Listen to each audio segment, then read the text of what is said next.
Vamos ahora con el veneno porque seguimos con la entrevista del director del anime Naoyuki Ito. Sus declaraciones tratan de aclarar el por qué se tomó la decisión de producir la cuarta temporada, saltándose los tomos 12 y 13 de la novela ligera, adaptando los volúmenes 10, 11 y 14 respectivamente. Empezamos con la serie de preguntas del director Naoyuki Ito, aclarando que algunas preguntas las voy a tratar de resumir lo mejor que se pueda y omitiendo algunas partes que no tienen nada que ver, pero prácticamente todo lo que él dice tiene que ver mucho con la película y con lo que estamos hablando en este contexto. Empezamos pues con las preguntas. ¿Cuál fue la razón detrás de decidir adaptar el popular arco argumental del Reino Santo, que se desarrolla en los volúmenes 12 y 13 de la novela ligera, como una película? Respuesta: después de finalizar la tercera temporada del anime, iniciamos las discusiones para una cuarta temporada. En ese momento, la novela ligera iba por el volumen 13. Si no me equivoco, habíamos adaptado hasta el volumen 9 en la tercera temporada y nuestra meta general era adaptar unos 3 volúmenes de la novela ligera por temporada. Sin embargo, los volúmenes 12 y 13 forman un arco narrativo dividido en 2 partes y era evidente que no cabrían en una sola temporada. Por otro lado, adaptar solo los volúmenes 10 y 11 se sentía demasiado corto. Además, habíamos escuchado rumores de que el volumen 14 resolvería la trama del reino de Restis, que ya había sido introducida en los volúmenes 10 y 11. Así que consideramos la posibilidad de adaptar los volúmenes 10, 11 y 14 en la cuarta temporada y dejar el arco del Reino Santo como una producción independiente. Después de todo, aunque este arco es increíblemente interesante, su adaptación al anime requería una cantidad enorme de recursos. En ese sentido, pensábamos que quizás sería mejor dejarlo para una producción más enfocada como una película. La verdad es que, aunque la idea de no animar inmediatamente el arco del Reino Santo me daba un poco de nostalgia, al final consideramos que era la decisión más sensata.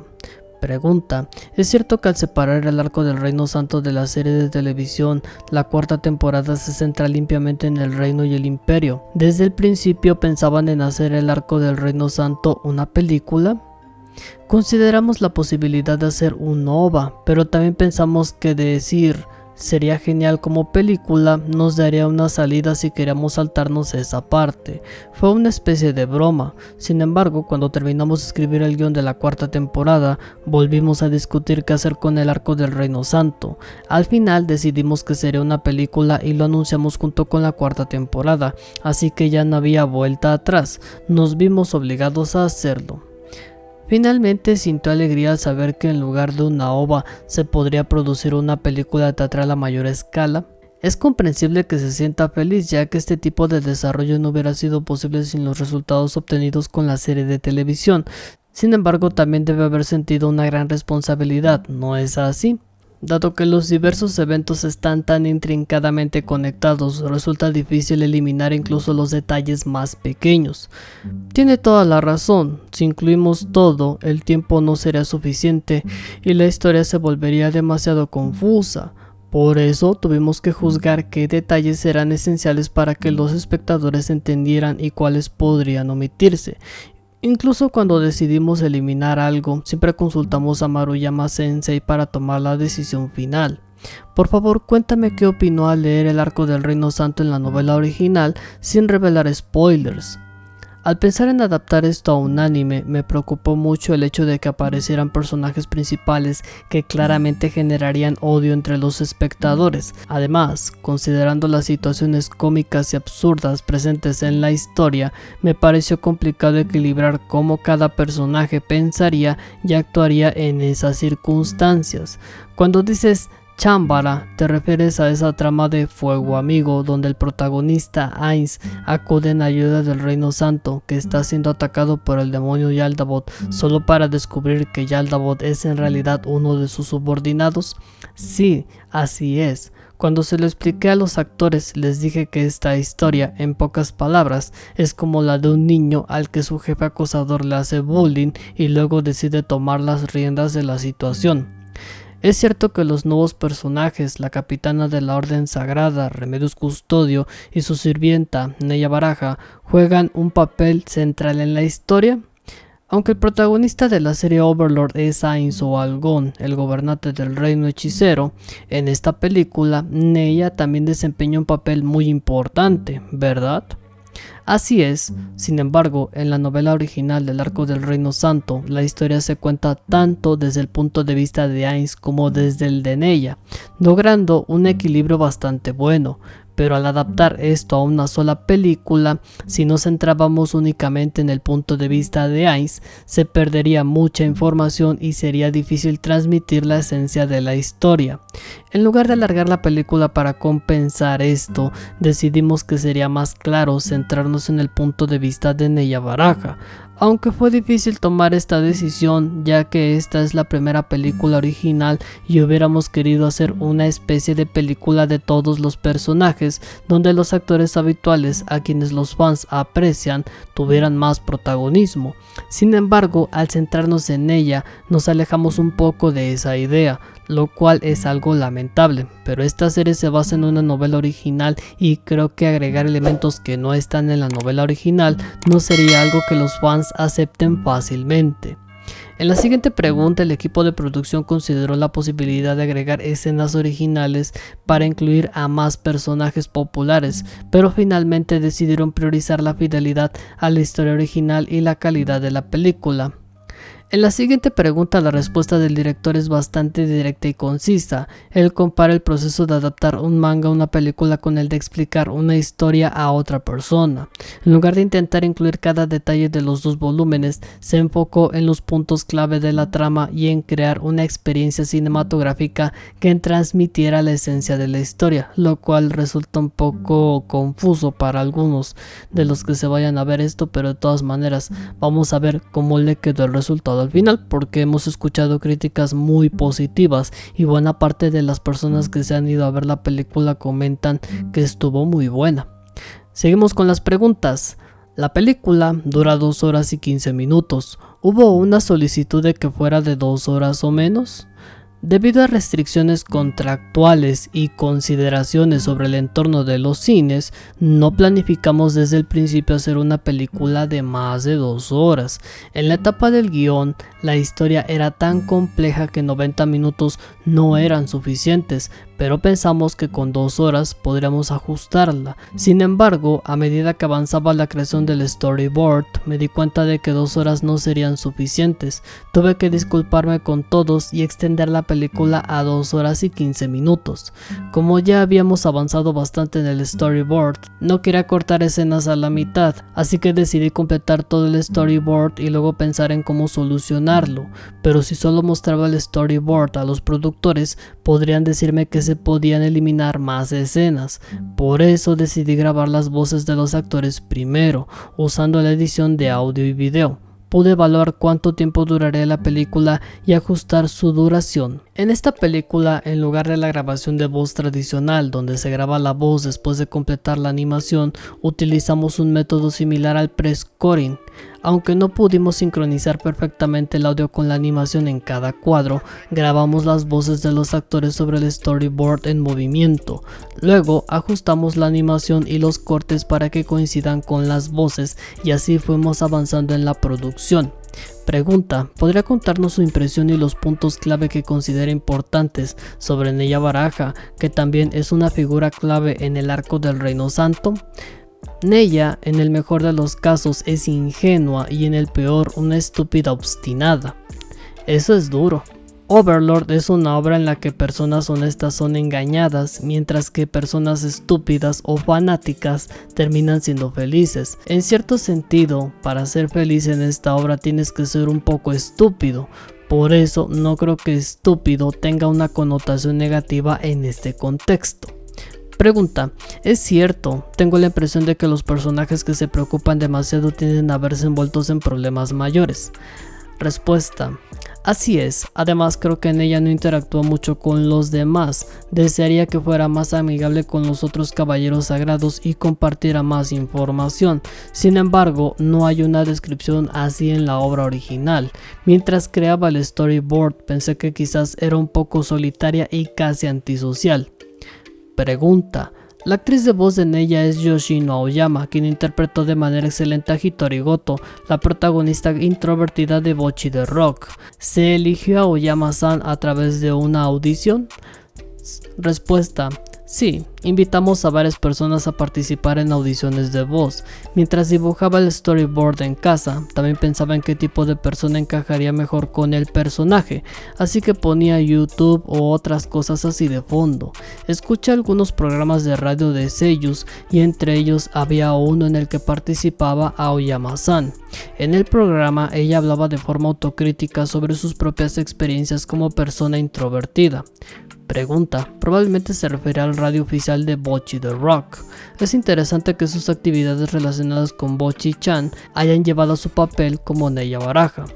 Respuesta: en los programas de radio hay secciones de conversación libre, así que puedes ver no solo su actuación como seiyuu, sino también aspectos más cercanos a su personalidad real. Esto te permite imaginar el rango de actuación que podría tener, incluyendo su tono de voz.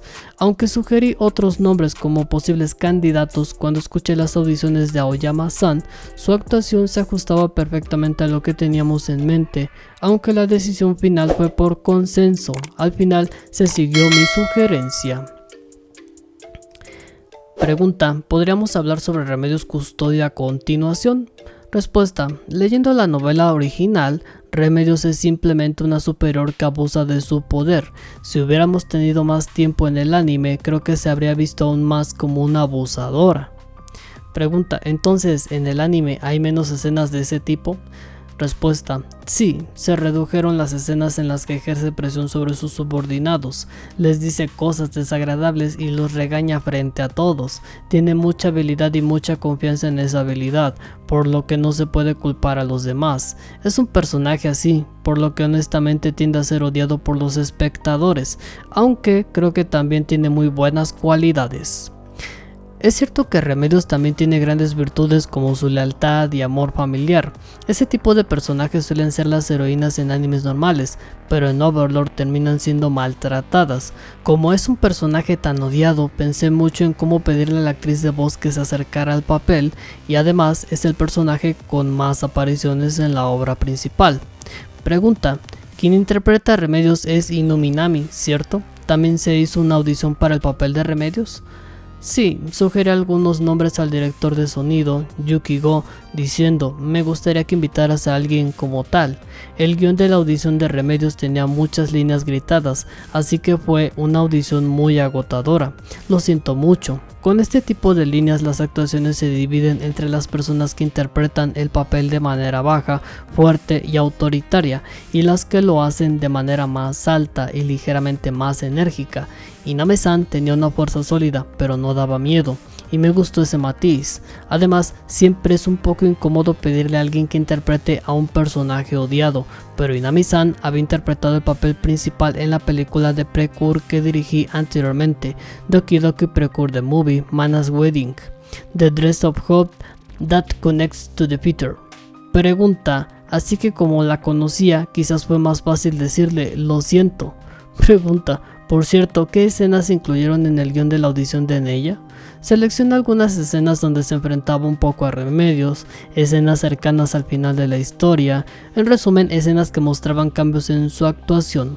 Omitiremos 2 preguntas en las que en resumen le preguntaban al director sobre la presencia de Demiurge y él comenta que tiene una presencia sólida en la película, y es cuando comenta que omitieron cierta frase conocida de la novela ligera que dice: esta arma es muy buena. Además comentaron que el tema Wheeler Dealer se basó en el propio Demiurge. Las otras preguntas tienen que ver con que la grabación de la película se hizo al estilo pre-scoring, en el que se grabarían primero las voces de los personajes para tener un panorama general de la duración de la película.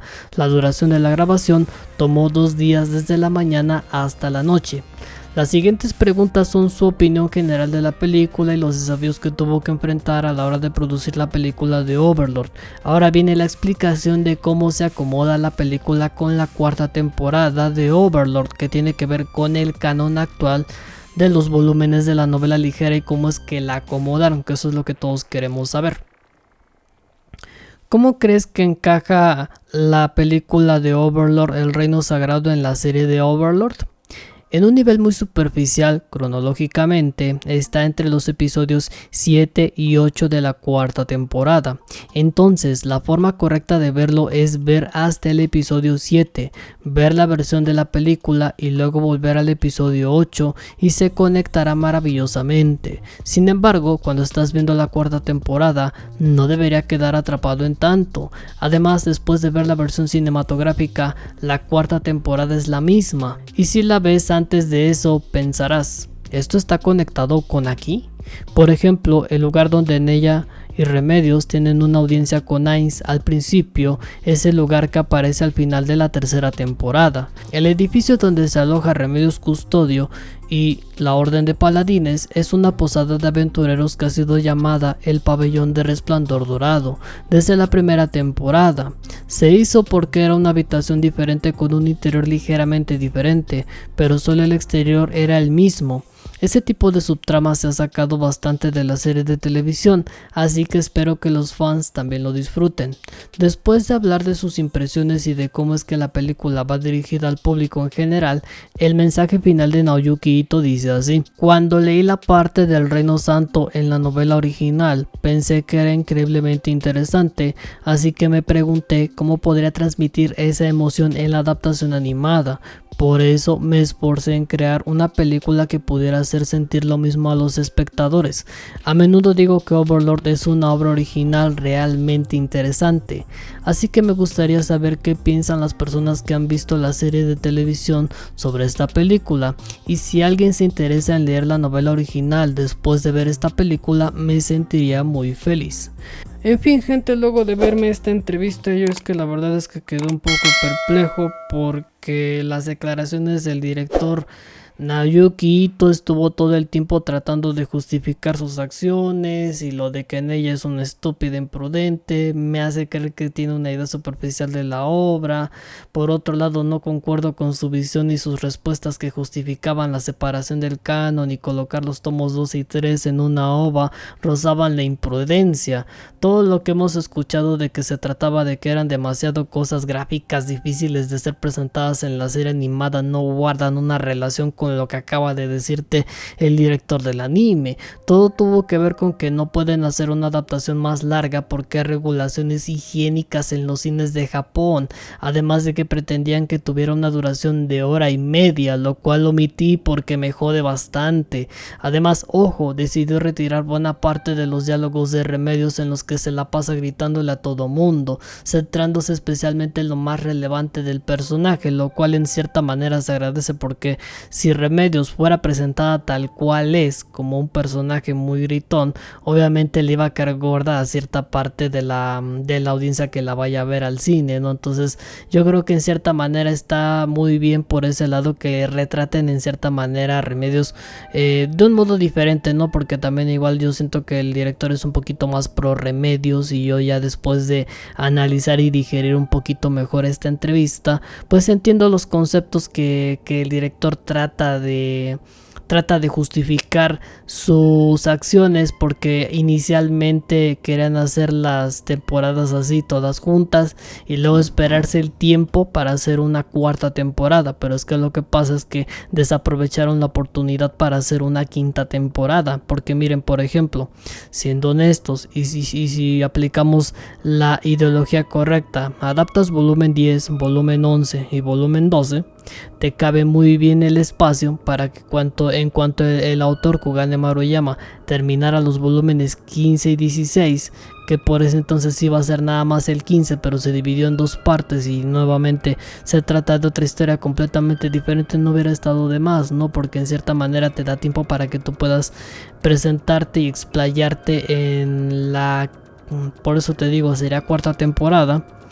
te da espacio para hacer una posible quinta temporada luego al terminar la obra principal, pero no, pues decidieron ir por las bordas y dijeron pues es que mejor, como se enteró, como lo dijo en su entrevista, se enteró el director del anime que ya el volumen 14 cerraba los sucesos ocurridos en los tomos 10 y 11, dijo pues es mejor que lo hagamos de esa manera. Pero ya cuando tú te pones a analizar las cosas te das cuenta de que eso no tiene ningún sentido, porque los únicos sucesos relacionados al volumen 10 y 11 son la aparición de Philip, las sandeces que luego decían los tomos 12 y 13, y luego aparte cuando ven que de repente llegaba Ainz y estaba platicando con Demiurge, y luego después en el volumen 11 se hablaba sobre su posible muerte, cosa que completamente fue omitida de la historia principal, y de hecho creo que de eso se va a tratar más adelante la entrevista que le hicieron a Kugane Maruyama, porque aquí hace cuenta que lo que dijo el director del anime